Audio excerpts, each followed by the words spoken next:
Pastor గారు. మా praise lord.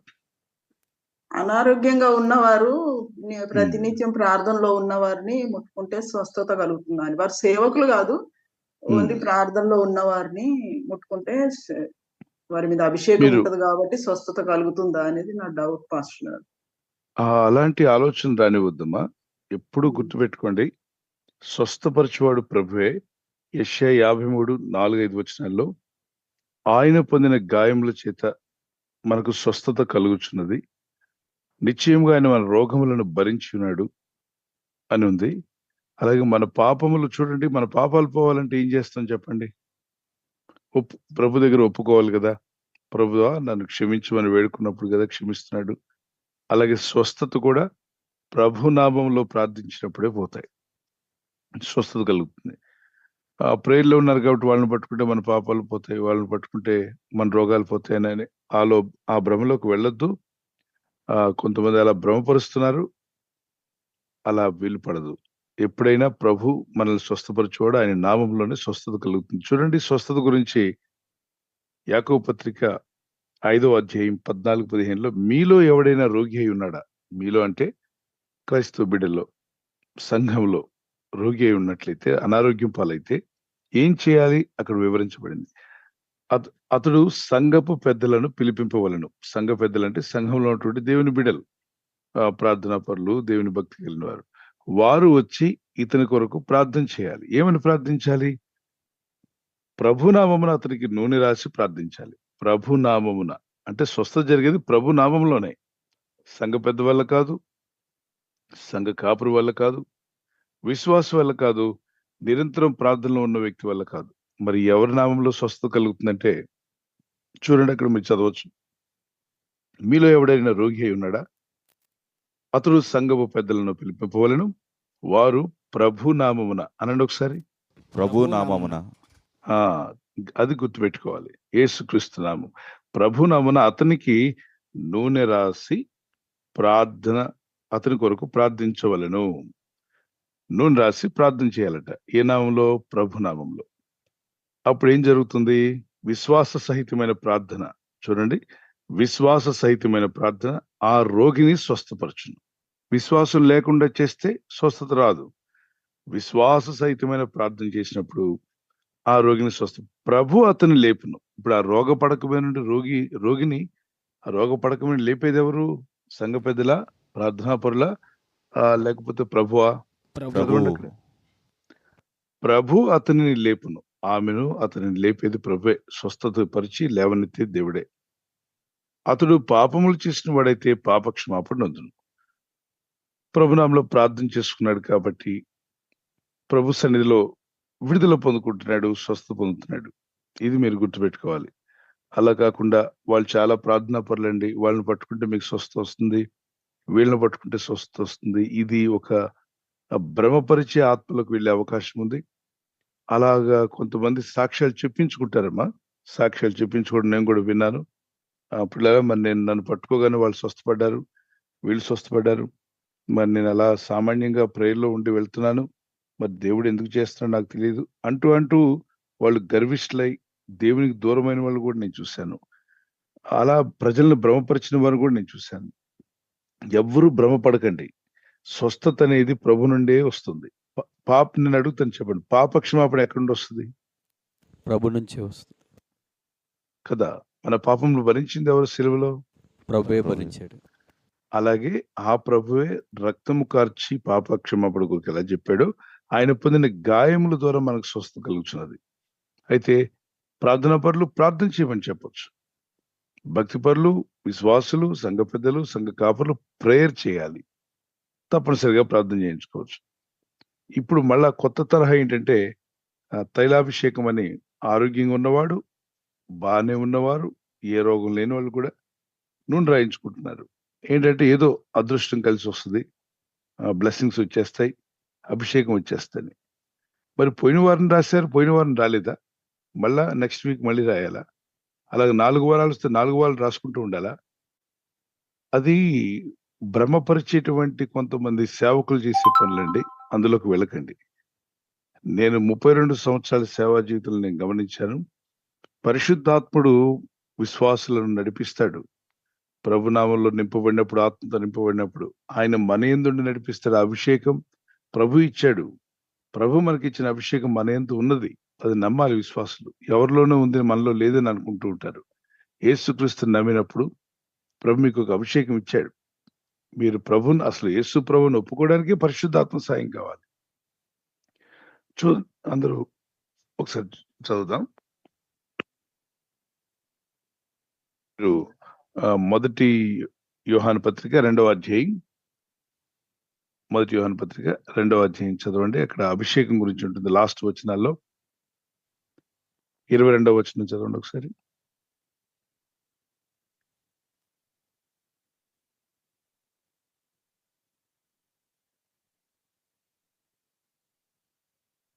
చదవండి.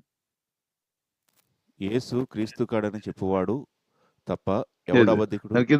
దాని కింద వచనాల్లో అభిషేకం, మన యందున్న అభిషేకము, అయితే ఆయన వలన మీరు పొందిన అభిషేకము, 27 చదువుతున్నాం. 27.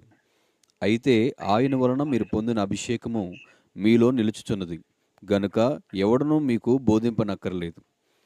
ఆయన ఇచ్చిన అభిషేకము సత్యమే గాని అబద్ధము కాదు. అది అన్నిటిని గూర్చి మీకు బోధించుచున్న ప్రకారముగాను, ఆయన మీకు బోధించిన ప్రకారముగాను ఆయనలో మీరు నిలుచుచున్నారు. రైట్. దానికంటే ముందు వచ్చిన మిమ్మును మోసపరచువారిని బట్టి ఈ సంగతులు మీకు రాయుచున్నాను. మోసపరిచేవారు ఉన్నారు కాబట్టి రాస్తున్నాడు. మీరు తొందరపడద్దు. అక్కడుంది అభిషేకం, ఇక్కడుంది అభిషేకం, ఆయనలో ఉంది, ఏమిలో ఉంది అనుకుంటూ పొరపాటు పడకండి. యేసుని నమ్మిన బిడ్డలారా, మీ అందరిలోనూ దేవుడు ఆత్మనుంచాడు. అది 27వ వచనం. చదవండి. ఆయన వలన మీరు పొందిన అభిషేకము మీలో నిలుచుచున్నది గనుక ఎవడనూ మీకు బోధింపనక్కర్లేదు. ఆయన అంటే ఏంటి? బోధలు వినొద్దా? వాక్యం వినొద్దంటే వాక్యం వినాలి మనం. అయితే వేరే వ్యక్తులు మనల్ని తప్పు బోధల్లో నడిపిస్తున్నప్పుడు మనం కనిపెట్టేస్తాం. ఇది తప్పు బోధ, ఇది వాక్యానుసారం కాదు. ఒకతను ఈ మధ్య మనం చెప్పడం విన్నాం. నేను బోధిస్తున్నప్పుడు ఆ టీవీ స్క్రీన్ పట్టుకోండి హీల్ అయిపోతారని చెప్పేవాడు. టీవీ స్క్రీన్ పట్టుకుంటే హీల్ అవుతారని చెప్పి అందరు వెళ్ళి టీవీ దగ్గర నిలబడేవాళ్ళు. టీవీకి బాగా దగ్గరుంటే ఏమవుద్దు? కళ్ళు కంటికి ఇబ్బందే కదా. అవునండి. అందుకే కనీసం టీవీ దగ్గర 8 అడుగులు దూరంలో కూర్చోమంటారు, కళ్ళు దెబ్బతినకుండా ఉండడానికి. ఈయనేమో నేను ప్రసంగించేటప్పుడు టీవీ స్క్రీన్ పట్టుకుంటే అభిషేకం మీలోకి వచ్చేస్తుందని చెప్పేవాడు. దాని కొరకు అందరూ వెళ్ళి టీవీ స్క్రీన్ పట్టుకుంటూ ఆ టీవీ దగ్గర కూర్చోవాలి. ఇదంతా భ్రమపరచడం కదా. టీవీ స్క్రీన్ ఎందుకు పట్టుకోవాలి? వస్తువులు పట్టుకోవాల్సిన అవసరం లేదమ్మా. ముట్టుట, పట్టుకొనుట, తాకుట, ఇవన్నీ అన్ని జనులు చేసే పనులు. దేవుని పిల్లలు విశ్వాసం ద్వారా రక్షణ పొందాం. మనం ఏం ముట్టుకుంటే రక్షణ వచ్చింది? ఏం ముట్టుకుంటే పాపక్షమాపణ వచ్చింది? ఏ వస్తువు దగ్గరికి వెళ్ళాం? లేదు. వీళ్ళు మనల్ని భ్రమపరుస్తున్నారు. మీరు ఎవరు భ్రమపడకండి. దేవుని యందు విశ్వాసం ఉంచుట ద్వారా మీకు స్వస్థత కలిగింది. దేవుని యందు విశ్వాసం ఉంచుట, ప్రార్థించడం ద్వారా మీరు రక్షణ పొందుతున్నారు. దైవజనులైనా మేమైనా ప్రార్థించినప్పుడు ఏ నామములో ప్రార్థన చేయాలి చెప్పండి? యేసుక్రీస్తు నామములో. విశ్వాసులు యేసుక్రీస్తు నామములో. ఆ ప్రభువే మనలో విడిపించువాడు, స్వస్థపరచువాడు. కనుక ప్రభు మీద ఉన్న దృష్టి పక్కకు తప్పించొద్దు. God bless you. మంచి ప్రశ్న అడిగారు. దేవుని కృపలో వర్ధిల్లండి. ఇక సాక్ష్యాలు చెప్పిస్తూ ఉంటారా అంటే తెగ చెప్పిస్తారు. తైలాభిషేకం వల్లే మా గేదె ఈనిందంటారు. తైలాభిషేకం వల్లే మా కొబ్బరి చెట్టు మొగ కొబ్బరి చెట్టు కాయలు కాస్తుందంట. మరి ఇంకా ఈ తైలాభిషేకం ఎక్కువైతే ఎద్దు ఈనిందని కూడా చెప్పే అవకాశం ఉంది.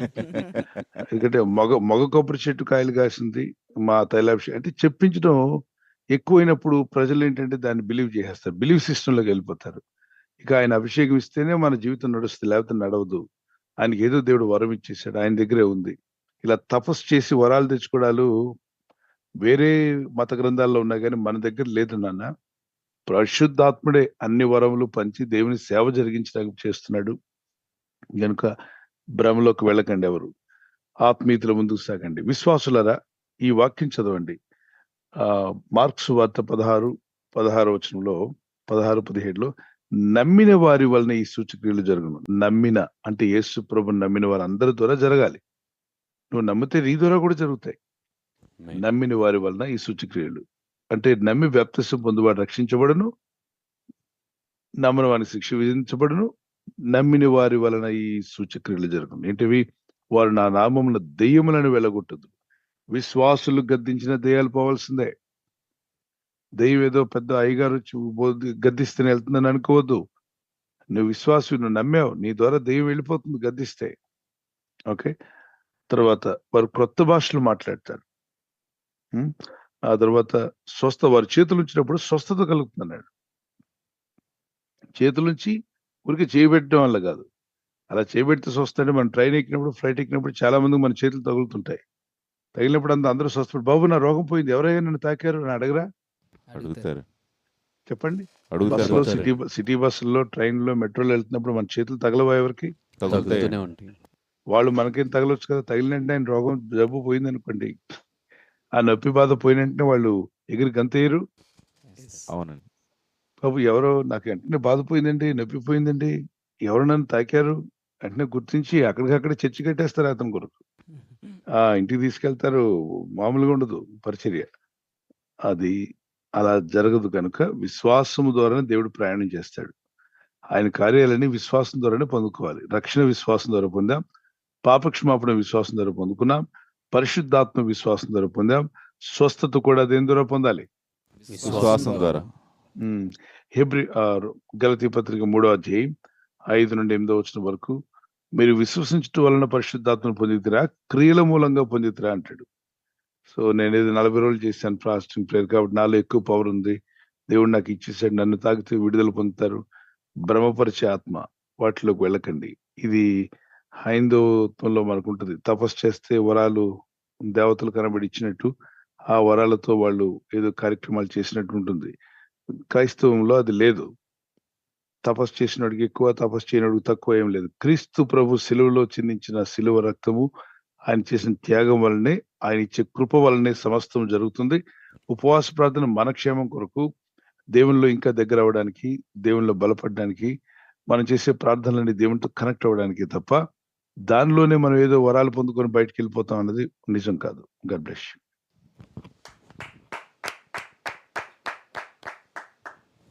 థ్యాంక్ యూ పాస్టర్ గారిని. తర్వాత ప్రశ్న సిస్టర్ ఎలిజబెత్ గారు హైదరాబాద్ నుంచి ఈ విధంగా ప్రశ్న అడుగుతున్నారు. క్రిస్మస్ పండుగ 25న మనం జరుపుకుంటాం, కానీ ముందుగా అందరం సెమీ క్రిస్మస్ సెలబ్రేషన్స్ ఎందుకు చేస్తున్నారని ప్రశ్న అండి.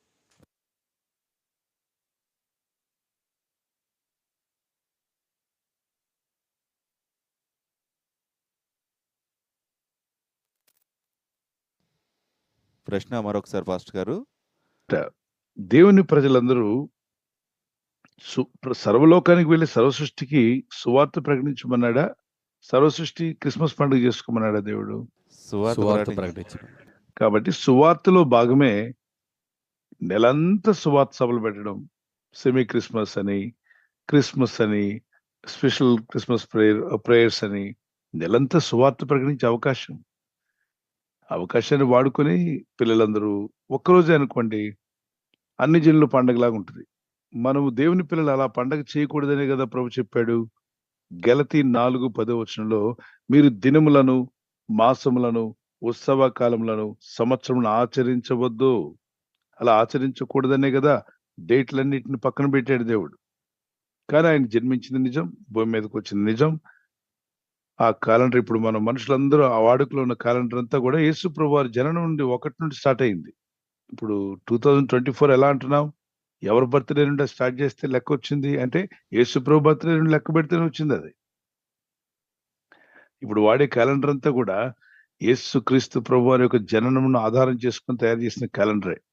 ప్రపంచం అంతా అందరూ అదే క్యాలెండర్ వాడుతున్నారు. అన్ని మతాలకు వేరు వేరు క్యాలెండర్లు ఉన్నాయి. కానీ ట్రైన్ బుక్ చేయాలన్నా, ఫ్లైట్ బుక్ చేయాలన్నా, మీరు ఆస్తులు కొన్నప్పుడు డాక్యుమెంటేషన్ చేయాలన్నా, మీ బర్త్డే డేట్ చెప్పిన, మీ సర్టిఫికెట్ లో డేట్లు వేస్తున్నా, మరి హిస్టరీలో చరిత్రలో డేట్లు రాస్తున్నా, క్రీస్తు పూర్వము, క్రీస్తు శకము, క్రీస్తు పూర్వము, క్రీస్తు శకము. క్రీస్తు లేకుండా అక్కడ శకం లేదు, పూర్వం లేదు, కాలం. కనుక క్రీస్తు ప్రభు వచ్చింది నిజం. అయితే పండుగలు ఆచరించేవారుగా దేవుడు మనల్ని పుట్టించలా. ఆయనను ఆరాధించేవారు ఆత్మతో సత్యంతో ఆరాధించాలి. అయ్యే 25th ఆరాధించడానికి వెళ్ళకండి. 25th కాదు మనం ఆరాధించేది. మనం ఆరాధించే ప్రభుని. అయితే 25th రోజున క్రిస్మస్ గనుక, ఆ రోజున సెలవు గనుక ప్రార్థనా మందిరానికి వెళ్ళండి. దైవజనులు ప్రార్థనలు ఏర్పాటు చేయండి. సంఘం అంతా వెళ్ళండి. మీ ఫ్రెండ్స్, స్నేహితులు వస్తే వెళ్ళండి. వారికి క్రీస్తు ప్రభు ఎలా జన్మించాడో, ఆయన జనన, జీవిత, మరణ, పునరుద్ధానాల గురించి వివరిస్తారు. అది విని అనేక ఆత్మలు రక్షించబడే అవకాశం ఉంది. సో ఇది సువార్త ప్రకటనకు వాడుకోవాలి. నవంబర్ నుండే స్టార్ట్ చేస్తారు. డిసెంబర్ అంతా సువార్త సభలు పెట్టొచ్చు. సెమీ క్రిస్మస్ అంటారో, సువార్త సభలు అంటారో, మరి ఆ క్రిస్మస్ సభలు కొందరు ఉంటారు మన క్రైస్తవ సమాజంలో, సాడిస్ట్ క్రిస్టియన్స్ అనండి ఒకసారి. Sadist Christians. వాళ్ళు ఎప్పుడు ఏడు మొహాలు అనమాట. క్రిస్మస్ అన్న ఎక్కడుందండి, ఎందుకు చేసుకుంటున్నారండి, స్టార్ ఎందుకు పెడుతున్నారండి, మరి ట్రీ ఎందుకు పెట్టారండి, డెకరేషన్ ఎందుకు చేయాలండి, లైట్ ఎందుకు పెట్టాలండి అనేటువంటి సాడ్, ఈ విచారకరమైనటువంటి దుఃఖకరమైన క్రైస్తవులు ఉంటారు. వాళ్ళు ఎప్పుడు ఏడుపులే, ప్రతిదానికి ఏడుపే. ఇక ఏడ్చే బోధకులు, ఏడ్పించే బోధకులు, ఏడ్చే విశ్వాసం తయారు చేశారు. వాళ్ళు ఎంతసేపు అది ఎక్కడుందండి, ఇది ఎక్కడుందండి అని అడుగుతూ ఉంటారు. రేపు ప్రభు జన్మించింది నిజమా కాదా? నిజమే. ఆయన ఈ లోకానికి వచ్చారా లేదా? వచ్చారు. శిలువ రక్తం కార్చారు లేదా? కార్చారు. సువార్త ప్రకటించవచ్చా లేదా? ప్రకటించమని ప్రభువే చెప్పాడు. ఇంకేంటి రోగం? క్రిస్మస్ నెలంతా చెప్పు, క్రిస్మస్ రోజు కూడా చెప్పు. ఇప్పుడు వేరే పండగలకి మనకు సెలవులు వచ్చినప్పుడు, సంక్రాంతి పండగలకి ప్రార్థన మీటింగ్లు పెట్టుకోవట్లేదా? పెట్టుకుంటున్నారు. దీపావళి రోజున మనం ప్రార్థన పెట్టుకుంటున్నామా? చిల్డ్రన్స్ డే రోజు ఎప్పుడు హాలిడే దొరికితే అప్పుడు ఏం చేస్తాం? బక్రీద్కి హాలిడే ఇస్తే ఆ రోజు పెట్టుకుంటాం. వినాయక చవితి హాలిడే ఇస్తే ఆ రోజు ప్రార్థన పెట్టుకుంటాం. మనకు ఆ హాలిడే దొరికితే ఏం చేస్తాం? ప్రార్థన పెట్టుకుంటాం. మరి క్రిస్మస్ రోజున పెట్టుకోవడం ఏం జబ్బు, ఏం రోగం? ఎందుకు పెట్టుకోవట్లేదు? పెట్టుకోండి. సెమీ క్రిస్మస్ సార్, ఎస్, ఏ విధము చేతనైనను క్రీస్తు ప్రకటించబడాలి.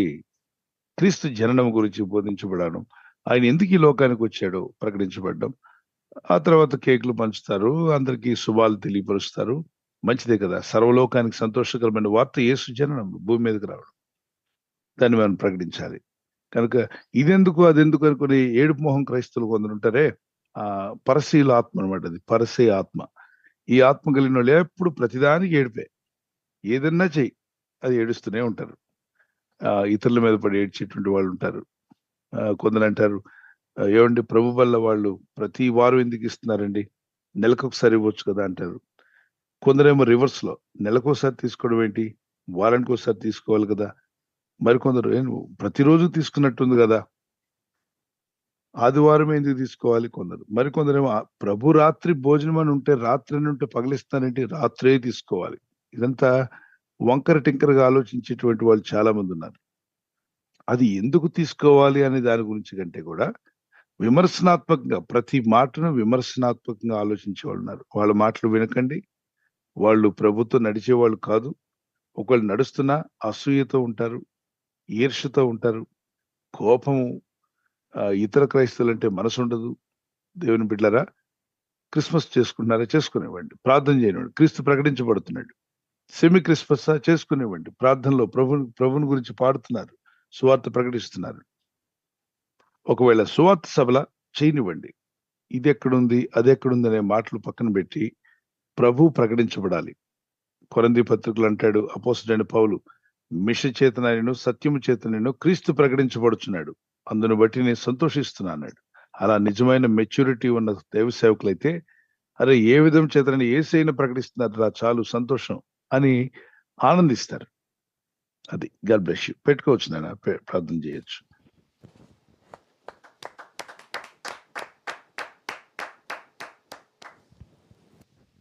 థ్యాంక్ యూ పాస్టర్ గారు. తర్వాత ప్రశ్న. పైగా క్రిస్మస్ అనేది క్యాలెండర్లు ఎన్నిసార్లు వస్తుంది? ఒకసారే వస్తుందండి. కానీ ఆ క్రీస్తు ప్రభుకు హృదయం ఇస్తే ప్రతిరోజు క్రిస్మస్. ఓకే, అందువల్ల ప్రతిరోజు సువార్త ప్రకటించవచ్చు.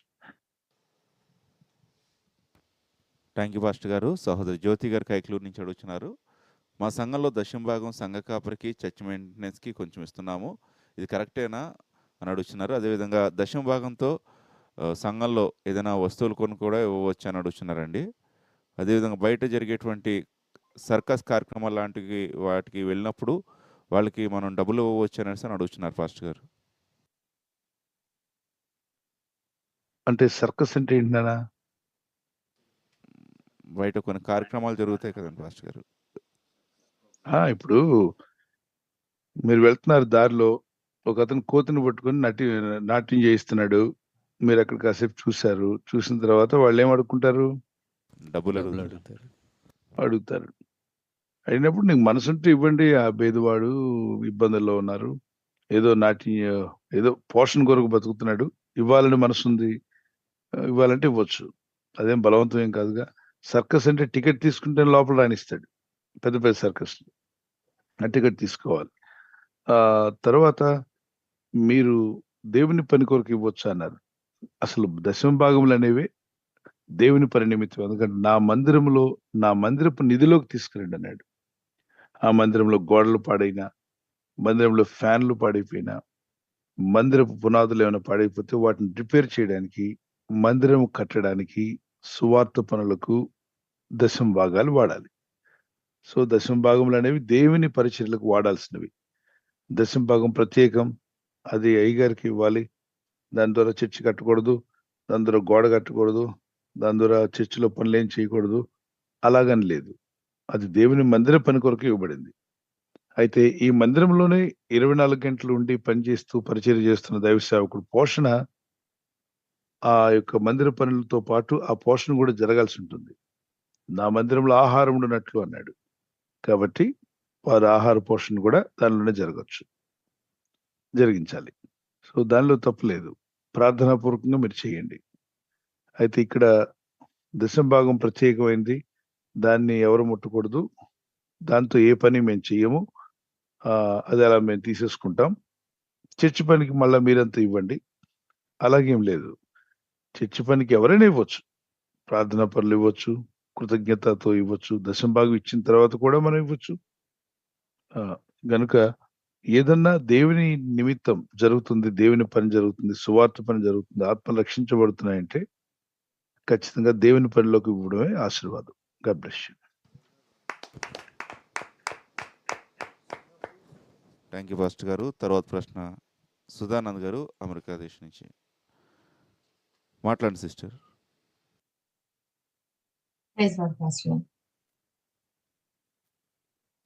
ప్రైజ్ ది లార్డ్ అమ్మా. We are praying for you. Anand గారు, తర్వాత మీ కుమారుడు how is the Richie and your daughter? Yeah, they are doing good, Pastor garu. Iddaru kuda dorms lo unnaru. We are expecting them to come for the Christmas. Yeah. So God has chala bless chesadu. Richie is taking the Bible study in the university. So that's great. Good news. Adi nenu asalu expect cheyaledu. Really God's grace. Yeah. It's a blessing. Yes brother. చాలా నాకైతే చాలా సంతోషంగా ఉంది. నేను చాలా shocking నాకు. Bible study conduct చేస్తున్నాడంట, మొత్తం డామ్స్ లో వాళ్ళందరినీ కూర్చోబెట్టి ఇక్కడికి వచ్చిన తర్వాత కూడా ఆన్లైన్ లో తీసుకుంటూ ఉంటారు అనమాట. Very good. May God continue to use him. Live లో పాల్గొంటూ ఇప్పుడు ఖచ్చితంగా దేవుని చేత వాడబడుతున్నాడు. చాలా సంతోషం. We thank God for him as a instrument. May the Lord use him. The anointing of God will increase as he continues like that. ఆ విధంగా కంటిన్యూ అవుతున్నప్పుడు anointing కూడా ఇంక్రీస్ అవుతుంది. Amen. Thank you so much. And both of them are really very good in studies. Richie ఈ June కి graduate అవుతారు, under graduate. So cyber security. We are praying, Amma. May God continue to bless them. So masters కి yes wonderful ప్రే యూనివర్సిటీలో చదువుతారమ్మా? అట్లాంటాలోనా? ఇక్కడ university of South Carolina, Columbia university of South. Oh right. So we are planning ఎప్పటికైనా అట్లాంటాకి వెళ్ళాలని planning ఉంది కదా, but somehow it is not working out. We are through Acts chapter 6 అందులో స్టీఫెన్ నేను గమనించింది ఏంటంటే Stephen has full of faith and power. చాలా పవర్ ఉంది, ఫెయిత్ ఉంది. వెన్ హీ వాజ్ అంటే he was one of the deacon to take care of the apostles, if I'm not mistaken. So ఆయనకి 6:10 లో ఏమని ఉందంటే, మాట్లాడుటయందు జ్ఞానమును అతని ప్రేరేపించిన ఆత్మను దాని ముందు నిలవబడలేకపోయిరి అని ఉంది. So Yes. ఆ 2 చాప్టర్స్ లోనే ఈ recap everything from the creation, అంటే from the Abraham to till the resurrection ఏకధాటిగా చాలా జ్ఞానముతో చెప్పేసినప్పుడు ఆ జ్ఞానాన్ని ఎదిరించలేక అది తట్టుకోలేక అతన్ని కోపము ఉద్రేకము వచ్చేసి అతన్ని చంపబడ్డాడు అన్నది. సో దీని Yes. ద్వారా నేనేమనుకున్నానంటే, అంటే జ్ఞానము మాత్రమే కాదు, దాంతో పాటు పరిశుద్ధాత్మ ఉంటేనే మన ముందు ఎదుటి వ్యక్తి వాళ్ళు నిలబడలేరు అని అదొక్కటి అనుకున్నాను. అది క్లారిఫై చేయండి. ఇంకోటి ఏంటంటే, మనకు నిజంగా ఇంత జ్ఞానం ఉంది కదా అని అలా ప్రత్యక్ష పరిచేసి అట్లా ఓవర్ గా మనం అందరి ముందు చెప్పినా కానీ like we will be in trouble some time. So అలా మనము ఉండకుండా ఉండడం మంచిది అంటారా? కొంచెం ఇది నాకు Yes. ఎక్స్ప్లెయిన్ చేయండి. Yes. There are two things involved here. ఒకటి అతన్ని ప్రేరేపించిన ఆత్మ అన్నాడు. The spirit that inspired him, with inspiration only he spoke. The spirit of God, full of spirit, and he started speaking. Because of the spirit is influencing him, inspired him, so that he is able to speak all the wisdom. This world is a jealousy world, and especially there are many demons. One of the demon is religious spirit.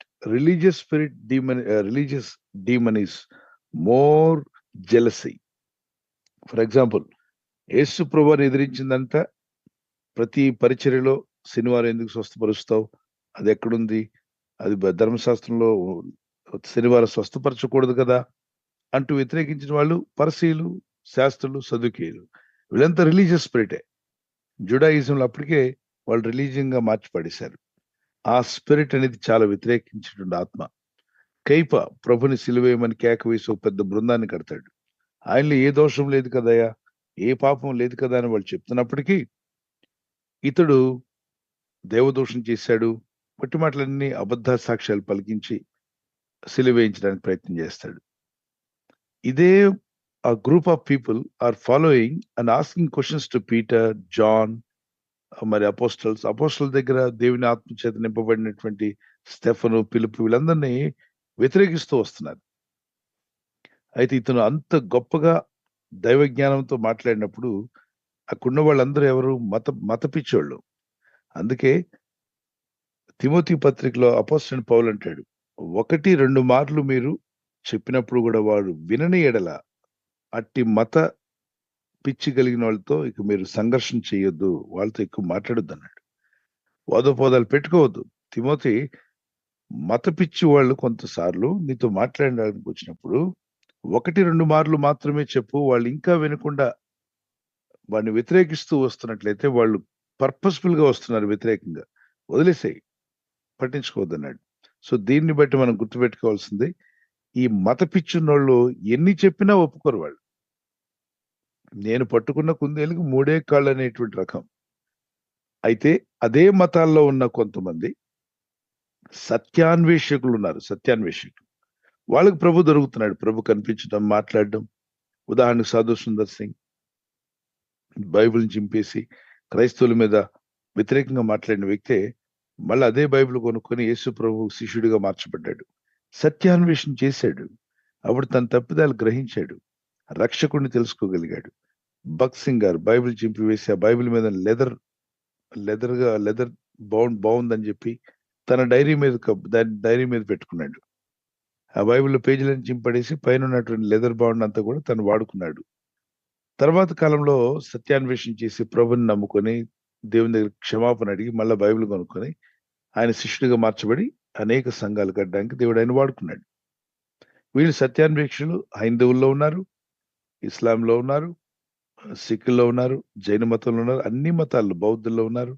వాళ్ళంతా ప్రభుతో connect అవుతున్నారు. వాళ్ళు ఎందుకంటే సత్యాన్ని వెతికి సత్యాన్వేషణ ఎక్కడ, నిజ దైవుడు ఎవరు, మానవాళికి పాపక్షమాపణ ఇచ్చింది ఎవరు, ఈ మనుషులను విడిపించేది ఎవరు, వాళ్ళకి ప్రభు రక్షణ దొరుకుతుంది. మత పిచ్చున్నోళ్ళు ఎంతసేపు బ్రతికినన్నాళ్ళు తిట్టుకుంటూనే ఉంటారు. ఎందుకంటే మా మతం పోకూడదు, వేరే మతం రాకూడదు అంటే ఇక్కడ సత్యానికి తావులేదు. సత్యాన్ని వెతుకుదామా అనే అనవసరం వాళ్ళ మనసులో. 2 రోజులు 36 మా గురువు చెప్పాడు, 2 రోజులు 52 అంతే. మా గురువు చెప్పాడు 2 రోజులు 52. అరే 2 రోజులు 52 ఎలా అవుతుంది? 2 రోజులు 4 కదా. ఏ దేశం మారినా, ఏ దేశానికి వెళ్ళినా, ఏ ప్రాంతానికి వెళ్ళినా, ఏ భాష మాట్లాడే వారి దగ్గరికి వెళ్ళినా 2 2s are 4. మా గురువు చెప్పాడు 52, ఇంకో గురువు చెప్పాడు 62 అవ్వదు. కానీ మత పిచ్చోళ్ళు అదే నమ్ముతారు. 52 2 రోజులు 116 అని కూడా నమ్మేస్తారు. అంటే వాళ్ళ సత్యాన్ని వెతకని వారు వ్యతిరేకిస్తారు. వ్యతిరేకించి ఇతను ఇంత జ్ఞానంతో మాట్లాడినా ఇతను వ్యతిరేకించి అతను హింసించేలా చేశారు. అయితే ప్రభు అక్కడ అనుమతించబట్టే అతనికి అక్కడ హతసాక్షి అయ్యాడు. ప్రభు అనుమతించకపోయి ఉంటే అతను హతసాక్షి అయి ఉండేవాడు కాదు. అతి చిన్న వయసులోనే గొప్ప ఆశ్చర్యకార్యాలు, అద్భుత కార్యాలు, సూచక్రియలన్నీ జరిగించాడు పరిశుద్ధాత్మ ద్వారానే. ఇంకో మాటలో, ఇప్పుడు ఎవరైనా ప్రార్థించిన వెంటనే చనిపోయిన వాడు తిరిగి లేచాడు అనుకోండి, అలాగా 4 5 చనిపోయిన వాళ్ళని తిరిగి లేపగలిగితే యేసుక్రీస్తు నామములో అద్భుత ఆశ్చర్యకార్యాలు, కుంటివారికి కాళ్ళు, గుడ్డివారికి కళ్ళు అప్పటికప్పుడే తయారై వస్తున్నాయి అనుకోండి, మనమంతా సంతోషిస్తాం. సామాన్యులందరూ సంతోషిస్తారు. మత పిచ్చోళ్ళు ఏం చేస్తారు చెప్పండి? దేవుడు అమ్మా వీడిని బతకనిస్తే వీడు మన మతం లేకుండా చేస్తాడు, వీడు చేసే ఆశ్చర్య అద్భుతాలు అందరు నమ్మేస్తున్నారు, దాన్ని బట్టి అందరూ ప్రభుని నమ్మేసుకుంటారు. అర్జెంటుగా వీడిని ఏం చేయాలి? చంపేయాలి. మత పిచ్చి అలాంటిది. అరే ఆయన దేవుని శక్తితో చేస్తున్నాడు రా, దేవుని ఆత్మతో చేస్తున్నాడు, అందులో సత్యం ఉంది, తెలుసుకుందామని ఆలోచన ఉండదు. మన మతం మంది, వాళ్ళ మతం వాళ్ళది. ఎప్పుడైతే మత కళ్ళద్దాలు పెట్టుకుంటావో సత్యాన్వేషణకు తావులేదు. అక్కడ సత్యాన్ని అన్వేషించరు. ఇంకప్పుడు ఈర్ష్యతో, కోపంతో నాది నీది, అక్కడే గొడవలు వచ్చేస్తాయి. కాబట్టి religious spirit is most dangerous than all other spirits. ఆ విధంగా తను హతసాక్షి దేవుడు అనుమతించాడు కాబట్టి హతసాక్షి. ఏడైతే ఈ హతసాక్షి అవుతున్నప్పుడు మనందరికి ఒక పాఠం నేర్పించాడు. ఆయన కన్నులెత్తి చూసి ప్రభు తండ్రి కుడిపార్శ్వమందు సింహాసనం మీద కూర్చున్నట్లేదు, నిలబడి ఉన్నాడు అని చెప్పాడు. ఇప్పుడు సింహాసనం మీద కూర్చుంటే ఆ సింహాసన ఆసనుడు కదా, ఆసనుడు అయ్యలేడు, నిలబడ్డా అంట. పెద్దలు వస్తుంటే ఏం చేస్తాం మనం? లేచి నిల్చుంటామండి. మరి ఒక భక్తుడు పరలోకం వెళ్తున్నప్పుడు ప్రభు ఏం చేశాడు? నుంచున్నాడు, నిలబడ్డాడు. భక్తుల ప్రాణం ఆయన దృష్టికి విలువైనది అన్నాడు. So he is receiving him. నా కన్నులెత్తి నేను చూస్తున్నాను ప్రభుని అన్నాడు. ప్రభు యొద్దకు అతని ఆత్మ వెళ్ళిపోతుంది. మరణం అనేది ఎప్పుడైనా రావచ్చు, ఏ వయసులోనైనా కన్ను మూయొచ్చు. కానీ ప్రభు కొరకు హతసాక్షి అయ్యేటువంటి ధన్యత అతను పొందుకున్నాడు. అది విషయం. God bless you.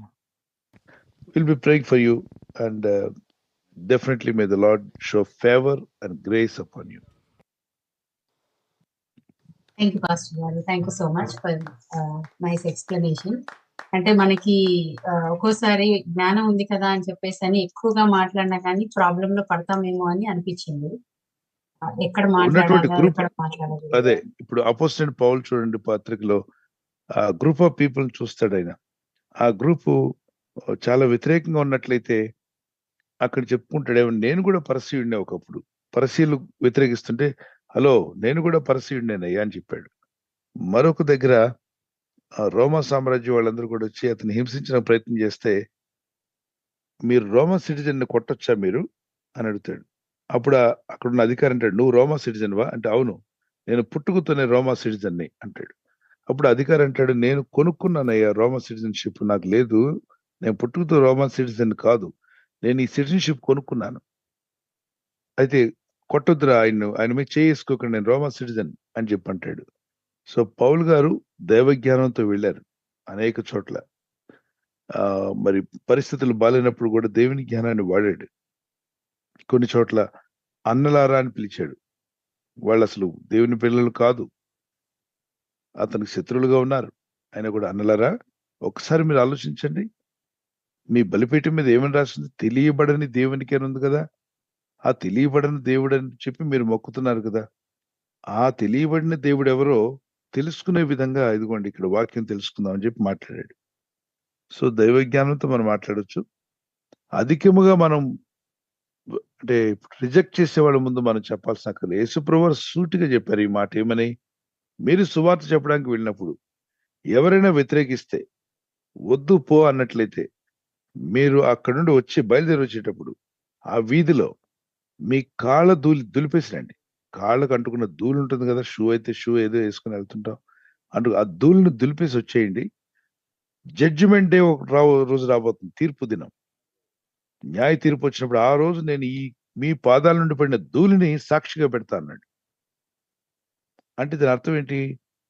ఆ వీధిలో వాళ్ళు ఎప్పుడైనా మరణించినప్పుడు వాళ్ళ ఆత్మలు ఏడుస్తాయి.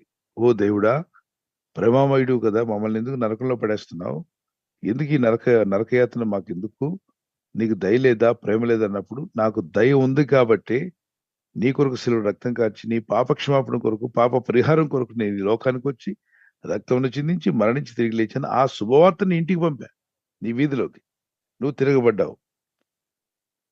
నా సువార్తికులు నీ యొద్దకు వచ్చి నీకు శుభవార్త ఇవ్వడానికి వస్తే, నీ పాప పరిహారం నిమిత్తం, నీ శాపం తొలగిపోవడానికి, నీ ఆత్మ మోక్షం చేరడం కొరకు చెప్పడానికి వస్తే, నువ్వు నాకు వద్దని ఎవరు వచ్చారా మా దగ్గరికి ఎవరు రాలేదంటే, అప్పుడు ఈ దృశ్యాన్ని చూపిస్తా అంట. వీళ్ళు వచ్చినట్టు, వీళ్ళు వ్యతిరేకించినట్టు, వీళ్ళు వాళ్ళని దూషించినట్టు, అప్పుడు వాళ్ళ కాళ్ళ దులిపి వెళ్ళి సాక్షిగా నిలబెడతా అంట. కాబట్టి వద్దు అన్నప్పుడు ఇంకా అక్కడ మానేయడం మంచిది. సువార్త మాకు వద్దండి అని కేకలేశారు అనుకోండి, ఆపేయండి. మళ్ళా వాళ్ళకి బలవంతంగా జ్ఞాన ప్రదర్శనలు అని చేయనక్కర్లా. లీవ్ దట్ ప్లేస్ అన్నాడు. చెప్పడానికి వెళ్ళండి, సర్వలోకానికి వెళ్ళండి. If they oppose you, say good bye and leave that place అన్నాడు. I will take care. Judgement వచ్చినప్పుడు నేను అడుగుతాను, మీ ఇంటికి వచ్చిన శుభవార్తను మీరు, ఆ శుభలేఖను, ఆ శుభవార్తను మీరు తిరస్కరించారు, దానికి మీరే తీర్పులు, మీ తీర్పు మీరే పొందండి. ఎందుకంటే నేను నా దోషం లేదు, నేను రక్తం ఖర్చు ప్రాణం పెట్టాను, నా శిష్యుడిని ఇంటి దాకా పంపిస్తే నువ్వు వద్దన్నా.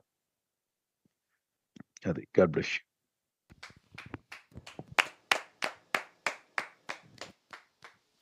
థ్యాంక్ యూ పాస్టర్ గారు. తర్వాత ప్రశ్న సిస్టర్ రోజ్మేరీ గారు బెంగళూరు నుంచి అడుగుతున్నారండి. నేను ఒక చోటకి సువార్త గురించి తెలియపరుస్తారని ప్రార్థన సభకు వెళ్ళినప్పుడు అక్కడున్న పాస్టర్ గారు బంగారం గురించి ఎక్కువగా తెలియపరుస్తున్నారు. బంగారం మీరు ఇచ్చినట్లయితే మీరు 100 ఫలాన్ని పొందుకుంటారు అని తెలియపరుస్తున్నారు. మరి సువార్త సభల్లో ఆ విధంగా బంగారు అర్పణ గురించి తెలియపరచవచ్చా అని ప్రశ్న అడుగుతున్నారు. మరి సువార్త సభల్లో సువార్త ప్రకటించాలి. హలో, వినిపిస్తుందా? ఓకే. సువార్త సభలో సువార్త ప్రకటించమన్నాడు కదా, బంగారం గోలేంటి? ఎప్పుడైనా అర్పణలు అర్పించాలనుకుంటే మీకున్న ఏ అర్పణైనా మీరు అర్పించవచ్చు, మీకు కలిగిన దాన్ని సంతోషంగా. అంతవరకు కానీ బంగారం గురించి ఎక్కువ వర్ణించి, బంగారం గురించి చెప్పి, అక్కడ 2-3 మీ ఉంగరాలు వేసేయండి, మీ బ్రెస్ట్ ప్లేట్ వేయండి, మెడలో గొలుసులు వేయండి, చైన్లు వేయండి, అప్పుడు దేవుడు మీకు 100 ఇస్తారంటే, పేడేస్తే పేడ కూడా 100 వస్తుందా? అంటే మనం ఆలోచించాలి. భ్రమపరిచే ఆత్మలు కలిగి ఉండొద్దు, భ్రమ పెట్టొద్దు. విశ్వాసులకు సువార్త ప్రకటించగా ఆ విన్న వ్యక్తి, బలపరచబడిన వ్యక్తి సంతోషంతో, కృతజ్ఞతతో ఇవ్వాలి. బలవంతంగా గాని, అడుగుట వల్ల గాని ఇవ్వకూడదు. ఇతను అడుగుతున్నాడంటే అడిగించుకుంటూ ప్రతిసార్లు అడిగి వాళ్ళని ప్రేరేపించి, ప్రతిసారి వారిని అడిగి ప్రేరేపించి దాని గురించి ఎక్కువగా మాట్లాడి, అంటే ధన సంపాదన కొరకు, ధన సంపాదనే ఒక ధ్యేయంగా పెట్టుకున్న సేవకులు అదే పని చేస్తారమ్మా. సో వారు చెప్పింది తక్కువను, అడుక్కుంది ఎక్కువ ఉంటుంది. పరిచర్యకు కానుకలు ఇవ్వడం, సువార్త పనిలో దేవుని వాక్యాన్ని అందింపజేసి, ఇప్పుడు ఉదాహరణకి 2 గంటల టైం, 2 గంటల్లో పాటలు పాడారు, దేవుని స్తుతించారు, వాక్యం బోధించారు, మనకి ప్రార్థన అంత అద్భుతంగా జరిగింది, బలపరచబడ్డారు. లాస్ట్ లో ఆ సువార్త సభలో ఎంతో ఖర్చు పెట్టుంటారుగా, లైట్లని, స్టేజ్ అని చాలా ఖర్చు అయి ఉండొచ్చు. ప్రతి ఒక్కరు మన గుప్పిలి విప్పి దేవుని సువార్త పనిలో ఇద్దాం అన్నప్పుడు మనస్ఫూర్తిగా, హృదయపూర్వకంగా అందరూ కలిసి ముందుకు రావచ్చు. అంతేగా దాన్ని ఒక అరగంట సేపు బోధిస్తూ, ఇలా ఇచ్చిన వాళ్ళు అలా అయ్యారు, వాళ్ళు ఇలా ఇచ్చి వీళ్ళు బాగుపడ్డారు, బజ్జీలు వేసుకునే వ్యక్తి 30,000 ఇచ్చాడు, రిక్షా దొక్కే వ్యక్తి 50,000 ఇచ్చాడు, ఇదంతా డబ్బు రాబట్టడానికి మాట్లాడే కుయుక్తి వాడొద్దు. సేవలో కుయుక్తి వాడకూడదు. డబ్బు రాబట్టడానికి కుయుక్తిని వాడొద్దు. కుయుక్తిని వాడేది సాతాను వాడతాడు కుయుక్తి. దేవుని పిల్లల కుయుక్తి ఎందుకు వాడాలి? యథార్థవంతులుగా ఉండాలి, ఉన్న మాటను ఉన్నట్టుగా చెప్పాలి. ప్రేరేపించబడిన వాళ్ళు ఇవ్వచ్చు. 2 కొరింథీ 9:7-10 వరకు అడుగుట వల్ల బలవంతంగా ఇవ్వకూడదని, సమృద్ధిగా ఇచ్చేవాడు సమృద్ధిగా పంటకు వస్తాడని చెప్పబడింది. కనుక తొందర పెట్టేవాళ్ళు, గోల్డ్ ఇవ్వండి ఇవ్వండి ఇవ్వండి అని అడిగేవాళ్ళు, అది వాక్యానుసారం కాదమ్మా. అపోస్తలుడైన పౌలు గాని, పేతురు గాని, యోహాను గాని సువార్త ప్రకటించారు. అప్పుడు ప్రజలు దీవించబడి రక్షణ పొంది ఆనందముతో వారి చెర ఆస్తులు దేవుని పనులు ఇచ్చారు. కానీ వీళ్ళు ఇమ్మని ఎక్కడ బోధిస్తూ వెళ్ళ, ఇచ్చుట పుచ్చుకున్నట్టు కన్నా శ్రేష్టమైనదని చెప్పారు. ఓకే, దేవుని కృపలో ముందుకు వర్దిలే సంఘం అంటే మీకు అర్థమైపోద్ది నాన్న. మీరు ఒక ప్రార్థనకు వెళ్ళినా ఎక్కడికి వెళ్ళినా వాళ్ళు దేన్ని టార్గెట్ చేసి పెట్టారో మీకు అర్థమైపోద్ది. ఎంతసేపు డబ్బు గురించి మాట్లాడతానంటే డబ్బు ఇచ్చాడు అని అర్థం. సువార్త ప్రకటించాడు, డబ్బులు విషయం ఎత్తకుండా ఆత్మీయంగా బలపడే విధంగా వాళ్ళ మాట. అంటే చెట్టు దగ్గరికి వెళ్తే చెట్టు పండును చూసి మీరు చెట్టు ఏంటి చెప్పలేరా? చెప్పచ్చు. అది రసాలా లేకపోతే బంగిని బిల్ల ఏదో చెప్పగలుగుతారు కదా. అలాగనే పుల్ల దాక్షణ, స్వీట్ దాక్షణ చెప్పగలిగినట్టు ఈ బోధకులు, ఈ బోధ పెట్టిన వారు, సువార్త పెట్టిన వారు, వీళ్ళ టార్గెట్ ఏంటో మీకు ఈజీగా అర్థమైపోద్ది. వివేచించండి, వివేచించండి ఆత్మీయులారా, వివేచించండి. వివేచన వరం అడగండి దేవుని దగ్గర, మీరు ఈజీ గ్రహిస్తారు. God bless you.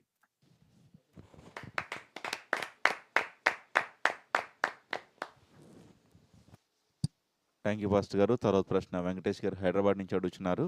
దానియేలు గ్రంథంలో దానియేలుకి ఎక్స్ప్లెయింట్ స్పిరిట్ దానియేలుకు ఉన్నది అని ఉంటుంది కదా, ఇది దానియేలుకు రోజుకు 3 సార్లు ప్రార్థన చేయడం వల్ల వచ్చిందా, లేదా ఎక్కువగా పనిచేయడం వల్ల ఎక్సలెంట్ స్పిరిట్ని పొందుకున్నాడని అడుగుతున్నారండి.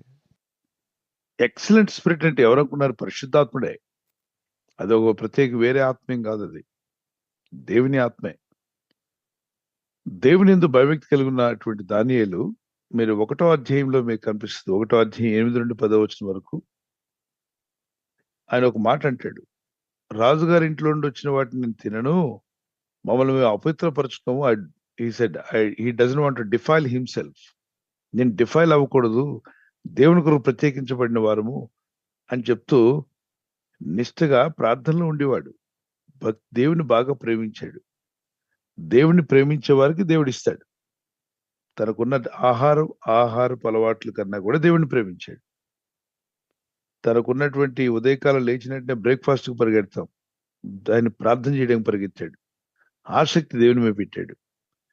బ్రేక్ఫాస్ట్ చేయలేదంటే చేసే ఉంటాడు, కానీ ముందు ప్రార్థనకు టైం ఇచ్చాడు.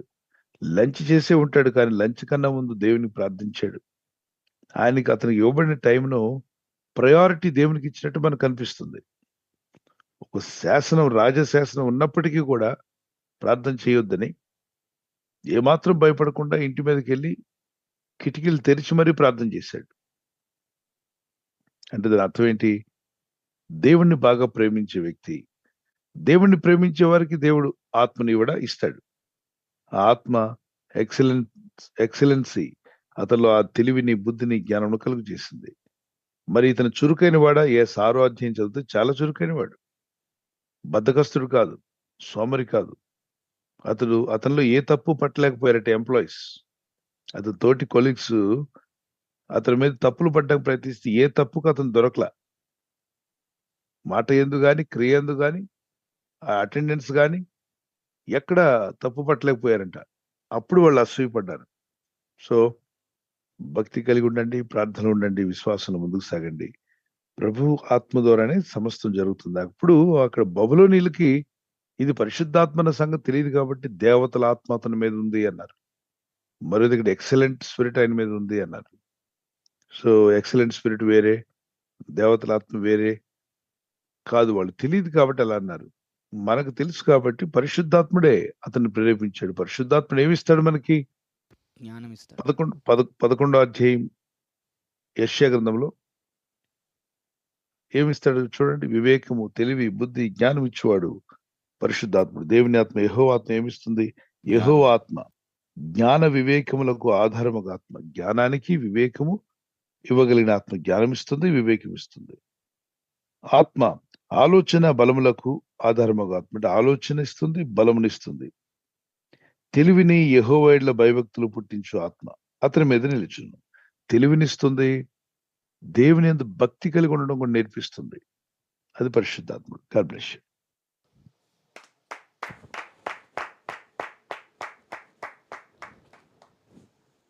థ్యాంక్ యూ పాస్టర్ గారండి.